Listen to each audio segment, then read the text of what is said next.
पहली बड़ी खबर से, जहां राजस्थान के हनुमान जिले में एक निर्माणाधीन एथेनॉल फैक्ट्री को लेकर चल रहा विवाद अचानक बड़े पैमाने पर तनाव और हिंसा में बदल गया, जिसने पूरे क्षेत्र को अस्त व्यस्त कर दिया।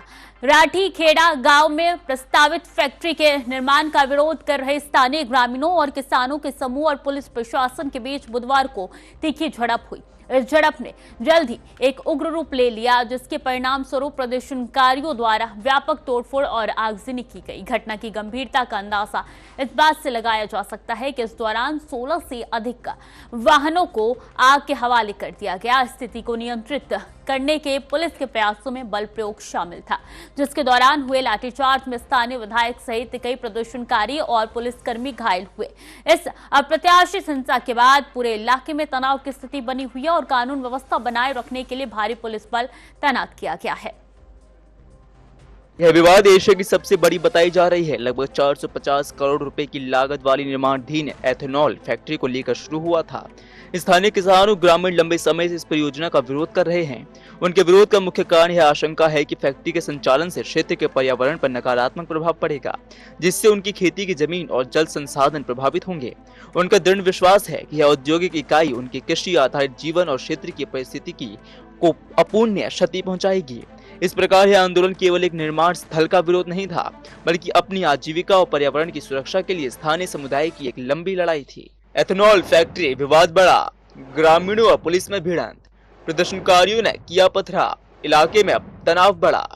विरोध प्रदर्शन लंबे समय से चल रहा था, लेकिन हाल ही में प्रशासन ने प्रदर्शनकारियों को उनकी धरना स्थल से हटा दिया था। इस कार्यवाही को प्रदर्शनकारियों ने दमनकारी और मनमाना माना, जिससे उनमें आक्रोश और बढ़ गया। प्रदर्शनकारियों को हटाए जाने के तुरंत बाद निर्माण कंपनी ने फैक्ट्री की 4 दीवारी के निर्माण कार्य पूरा कर लिया था। दूसरी ओर निर्माण कंपनी लगातार ये दावा कर रही है कि वह सभी पर्यावरण मानकों और कानूनी आवश्यकताओं का पूरी तरह से पालन कर रहे हैं और परियोजना से क्षेत्र को आर्थिक लाभ होगा। प्रशासन और कंपनी के इन दावों के बावजूद स्थानीय लोगों का गुस्सा शांत नहीं हुआ और वे अपनी मांगों को लेकर एकजुट रहे। यह मामला एक महत्वपूर्ण मोड़ पर पहुंच गया। फैक्ट्री का विरोध कर रहे किसानों और ग्रामीणों ने स्थानीय एसडीएम कार्यालय के बाहर एक बड़ी सभा आयोजित की। यह सभा शांतिपूर्ण विरोध का एक मंच थी, लेकिन शाम करीब 4 बजे सभा में मौजूद प्रदर्शनकारियों का एक बड़ा समूह अचानक फैक्ट्री साइट की ओर कूच कर गया। भीड़ में अचानक हुई है वृद्धि और उसका फैक्ट्री की ओर बढ़ना एक स्पष्ट संकेत था कि स्थिति अब केवल विरोध प्रदर्शन तक सीमित नहीं रहेगी। माहौल तेजी से तनावपूर्ण होता चला गया और कुछ ही देर में प्रदर्शनकारी निर्माण स्थल तक पहुंच गए। निर्माण स्थल पर पहुंचने के बाद स्थिति नियंत्रण से बाहर हो गई। प्रदर्शनकारियों ने अपने ट्रैक्टरों का इस्तेमाल करके निर्माणाधीन एथेनॉल फैक्ट्री की 4 दीवारी को तोड़कर शुरू कर दिया। फैक्ट्री की दीवार को तोड़ने की इस हिंसक कार्रवाई ने पुलिस को तुरंत हस्तक्षेप करने के लिए मजबूर कर दिया। पुलिस ने भीड़ को तितर-बितर करने और स्थिति को नियंत्रित करने के लिए पहले लाठीचार्ज का सहारा लिया और फिर आंसू गैस के गोले भी दागे। हालांकि प्रदर्शनकारियों की संख्या बहुत अधिक थी और उनका गुस्सा उग्र था। पुलिस के शुरुआती प्रयास भीड़ को रोकने में विफल रहे और उग्र प्रदर्शनकारियों के सामने पुलिस को अस्थायी रूप से पीछे हटना पड़ा।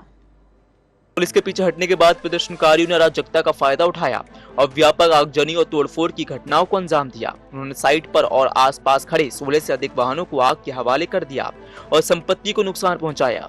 इस दौरान हुई झड़पों और लाठीचार्ज में करीब 10 से 12 पुलिसकर्मी घायल हो गए। इसके अलावा प्रदर्शनकारियों के बीच मौजूद संगरिया विधायक अभिमन्यु पुनिया सहित कई अन्य आंदोलनकारी भी घायल हो गए। घायलों में कुछ लोग गंभीर रूप से चोटिल हुए, जिन्हें तुरंत पास के अस्पताल में भर्ती कराया गया। स्थानीय विधायक का घायल होना इस घटना की गंभीरता को और बढ़ा देता है, क्योंकि ये दर्शाता है कि संघर्ष कितना तीव्र और अराजक था। प्रदर्शनकारियों की ओर से आरोप लगाया जा रहा है कि पुलिस ने मनमानी कार्रवाई की है और यह फैक्ट्री मालिक से मिली हुई है। उनका दावा है कि प्रशासन ने उनकी वैध चिंताओं को नजरअंदाज किया और बलपूर्वक विरोध को कुचलने की कोशिश की। यह आरोप स्थानीय लोगों में प्रशासन के खिलाफ अधिक अविश्वास पैदा करता है और बताता है कि यह केवल पर्यावरण का मुद्दा नहीं, बल्कि कानून और व्यवस्था की प्रतिक्रिया पर विश्वास का संकट भी है। फैक्ट्री की दीवार तोड़ी गई, 16 से ज्यादा वाहन जले, ट्रैक्टर से तोड़फोड़ शुरू, पुलिस को मौके से हटना पड़ा। इस बड़े हंगामे के मद्देनजर प्रशासन ने तत्काल प्रभाव से कई एहतियाती कदम उठाए हैं। पूरे इलाके को एक तरह से छावनी में तब्दील कर दिया गया है। आधा दर्जन से ज्यादा थानों के पुलिसकर्मियों को बुलाया गया और एसएसपी, अतिरिक्त पुलिस अधीक्षक और 2 डीएसपी सहित वरिष्ठ पुलिस अधिकारी मौके पर मौजूद रहकर स्थिति की निगरानी कर रहे हैं।